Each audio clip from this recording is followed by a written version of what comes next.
Amiel, yun nga, going into second year mo sa UAAP, second year mo sa seniors ranks, kumusta yung naging kumusta yung off-season, ano yung mga pinagkaabalahan mo?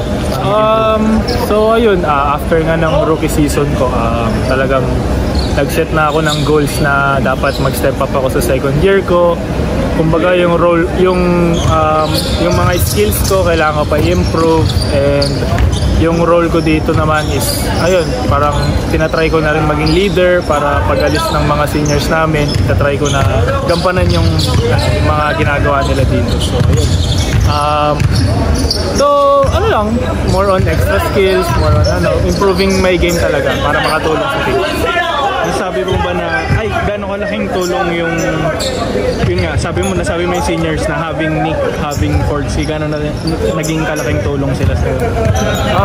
For me, sobrang laki talaga kasi kumbaga sila yung nagmulat sa akin kung ano pa yung kaya kong gawin sa loob ng court. Kumbaga sila talaga yung tumulong sa akin. Yan, pagdating sa mga extra, sila yung gumagabay sa akin. So, para lang, yun nga, para makapag-step up pa ako to the other level, para kahit pa paano makapagsabayan ako sa iba, sa mga magagaling, para yun din, kasi gusto ko talaga yung mga competitive matches. Meron bang certain, meron bang coach o meron bang kakampi mo na parang kaya nag-udyok sa'yo, kaya naisip mo na kailangan ko na mag-step up, or sarili mo talaga yun? Actually, sinasabi na rin sa amin yan ng mga seniors namin, kahit from last year sila, Kuya Christian, talagang kumbaga hini-heads up na nila kami na balang araw kami na rin yung magiging leaders dito So tapos pagdating kay Manong Fordsy, yan, sila rin yung nagsasabi sa amin. So yun lang, always ready lang kami, and looking forward naman. Nasabi kanina ni Nick and ni Fort na talaga ang goal this season championship yung sa'yo bilang, sabi mo gusto ko mag-step up, anong masasabi mo parang i-expect sa'yo ng teammates mo na mas magiging reliable ka ba in terms of offense, or mas magiging all-around ka ba?